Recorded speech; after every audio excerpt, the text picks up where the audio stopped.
Class 9th का पहला chapter का सेक्शन 4 में एक टॉपिक है the strange case of Britain, जिसका मतलब हुआ मेकिंग ऑफ ब्रिटेन फास्ट में पहुंचिए फास्ट में। इसका मतलब हुआ making of Britain as a nation state, यानी ब्रिटेन किस तरह से एक राष्ट्र राज्य बना। जिस तरह दुनिया में पहला जो कंट्री था जो नेशन स्टेट बना वो यूनाइटेड स्टेट्स ऑफ अमेरिका था, और दूसरा जो स्टेट था वह फ्रांस था। उस समय जिस तरह इटली एक नेशन स्टेट बना, जर्मनी एक नेशन स्टेट बना, उसी तरह ब्रिटेन भी एक नेशन स्टेट बना। 18th सेंचुरी से पहले ब्रिटेन एक नेशन स्टेट नहीं बना था। ब्रिटेन के साथ एक अलग बात यह थी कि दूसरे देश सब जो नेशन स्टेट बने उसके लिए जो है सो उनको revolution, revolt, upheaval, freedom movement ये सब चलाना पड़ा था।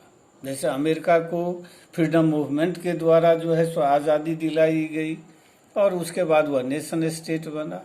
इटली और फ्रांस में जो है सो बहुत सारे वार्स लड़े, तब जाकर के वह नेशन स्टेट बना। फ्रांस में रिवॉल्यूशन हुआ, तब जाकर के वह नेशन स्टेट बना। लेकिन इंग्लैंड के साथ इस तरह की बात नहीं थी। इंग्लैंड में अलग तरीके से जो है सो यह इंग्लैंड नेशन स्टेट बना।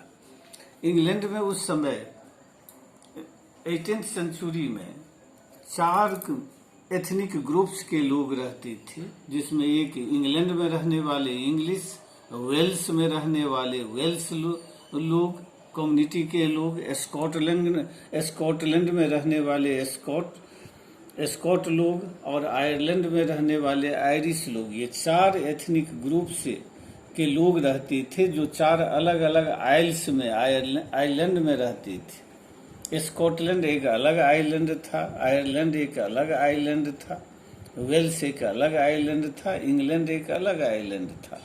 इन सब के अपने अपने कल्चर और पॉलिटिकल ट्रेडिशन अलग अलग थे। और यूरोप से अलग, जैसा बताए कि यहाँ जो है कोई रिवॉल्यूशन नहीं हुआ, कोई रिवॉल्ट नहीं हुआ, कोई वार नहीं लड़े गए, बल्कि यह एक इंग्लैंड एक स्लो लेकिन लॉन्ग प्रोसेस के माध्यम से जो है सो एक नेशन स्टेट बना। यहाँ एक स्लो और लॉन्ग प्रोसेस के माध्यम से नेशनलिज्म के आइडियोलॉजी को स्प्रेड किया गया, प्रोपेगेट किया गया, और इसी के माध्यम इसमें इंग्लैंड जो था 18th सेंचुरी में अपने फॉरेन ट्रेड के माध्यम से बहुत ज़्यादा धनवान बन गया, बहुत ज़्यादा पावरफुल उसके कारण बन गया, और इसका इम्पोर्टेंस बढ़ने लगा। जैसे जैसे ही इसकी ताकत बढ़ती गई, इम्पोर्टेंस बढ़ता गया, यह अपना इन्फ्लुएंस अपने जो नेबरिंग जो आइलैंड थे स्कॉटलैंड, वेल्स और आयरलैंड में फैलाना शुरू किया। इसके इंग्लिश लैंग्वेज जो थे, इंग्लिश फ्लैग जो था, यूनियन जैक, और इंग्लिश एंथम जो था, इंग्लिश नेशनल एंथम था, God save our noble king, इसको बढ़ावा दिया गया। आयरलैंड, स्कॉटलैंड, वेल्स में जो है सो यह इसको प्रमोट किया गया, बढ़ावा दिया गया, इसकी लोकप्रियता वहाँ बढ़ाई गई। इंग्लैंड की पार्लियामेंट का बहुत बड़ा कंट्रीब्यूशन है इंग्लैंड को एक नेशन स्टेट बनाने में। 17th सेंचुरी में ऐसा हुआ कि ब्रिटेन इंग्लिश पार्लियामेंट ने धीरे धीरे जो मोनार्क का जो पावर था उसको सीज कर लिया एक रिवॉल्यूशन के थ्रू, जिसको ब्लडलेस रिवॉल्यूशन या ब्लडलेस रिवॉल्यूशन था, जिसको वार ऑफ रोजेज के नाम से जाना जाता है। उसके बाद 1707 में स्कॉटलैंड के साथ इंग्लैंड ने एक ट्रीटी किया जिसको एक्ट ऑफ यूनियन के नाम से जाना जाता है, और इस एक्ट ऑफ यूनियन के द्वारा स्कॉटलैंड और इंग्लैंड दोनों मिलकर के एक नेशन बन गए और इस नेशन का नाम United kingdom of great Britain रखा गया। इसी नाम से जो है सो इंग्लैंड को आज कल हम कई नामों से जानते हैं। जैसे इसी में आया है यूनाइटेड किंगडम, तो यूके कहते हैं ब्रिटेन को। ग्रेट ब्रिटेन, इसकी इसी नाम में United kingdom of great Britain में ग्रेट ब्रिटेन आया है, तो ग्रेट ब्रिटेन भी कहते हैं।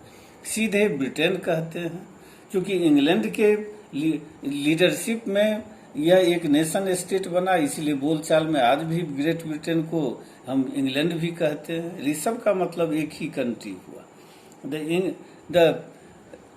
इसके बाद इंग्लैंड ने स्कॉटलैंड में अपने प्रभाव को बढ़ाना शुरू किया। वहाँ के जो स्कॉटिश कल्चर था, स्कॉटिश जो पॉलिटिकल इंस्टीट्यूशन था, उस सब को सप्रेस करना शुरू किया, दबाना शुरू किया। और जो लोग इंडिपेंडेंस की मांग करते थे, इंडिपेंडेंट रहना चाहते थे, उनको कुचल दिया गया। वहाँ जो हाईलैंड एरिया में गैलिक लैंग्वेज बोली जाती थी, उसको सप्रेस कर दिया गया, दबा दिया गया। और इंग्लिश लैंग्वेज को लोगों को अपनाने के लिए जो एनकरेज किया गया, उन पर प्रेशर डाला गया। स्कॉटिश जो नेशनल ड्रेस था, उसको लोगों को छोड़ने के लिए मजबूर किया गया। और जो कुछ हाईलैंड एरिया में कैथोलिक लोग रहते थे, उन लोगों को देश छोड़ने के लिए मजबूर कर दिया गया। वेल्स स्कॉटलैंड के बाद शांतिपूर्ण तरीके से इस यूनियन में शामिल हो गया। तो इस तरह इंग्लैंड, स्कॉटलैंड और वेल्स मिल गए। लेकिन परेशानी आयरलैंड को थी। आयरलैंड के साथ यह था कि स्कॉटलैंड, वेल्स, इंग्लैंड में प्रोटेस्टेंट कम्युनिटी के क्रिश्चियन लोग रहते थे मैक्सिमम, लेकिन आयरलैंड में उल्टा था। आयरलैंड में ज्यादा कैथोलिक कम्युनिटी के क्रिश्चियन रहते थे, प्रोटेस्टेंटों की यहाँ पॉपुलेशन कम थी। इसीलिए यहाँ और कैथोलिक ज्यादा डोमिनेंट होने के कारण आयरलैंड जो है सो इंग्लैंड में शामिल, ग्रेट ब्रिटेन में शामिल नहीं होना चाहता था। नतीजा यह हुआ कि इंग्लैंड ने प्रोटेस्टेंट, आयरलैंड के प्रोटेस्टेंट लोगों को जो है सो सपोर्ट करना शुरू कर दिया। और उनके इंग्लैंड के सपोर्ट से जो है सो धीरे धीरे वे लोग, वहाँ के मेजॉरिटी जो कैथोलिक कम्युनिटी के लोग थे, वो उन पर अपना प्रभाव स्थापित करने में सफल रहे। और जो कैथोलिक लोगों ने इसके अगेंस्ट में रिवोल्ट किया, तो उसको भी बड़ी कड़ाई से जो है सो उसको कुचल दिया गया। और आयरलैंड को जो है सो 1801 में जबरदस्ती जो है सो इंग्लैंड में शामिल किया गया। और इस तरह 1801 में जाकर के इंग्लैंड का एक नेशन स्टेट बनने का जो प्रोसेस था, वो जाकर के पूरा हुआ। तो इस तरह 1707 से जो प्रोसेस शुरू हुआ था, और 1801 में जाकर के यह प्रोसेस समाप्त हुआ। और इस काम में जो है सो इंग्लैंड की पार्लियामेंट का जो काम था, उस सबसे ज्यादा इम्पोर्टेंट था।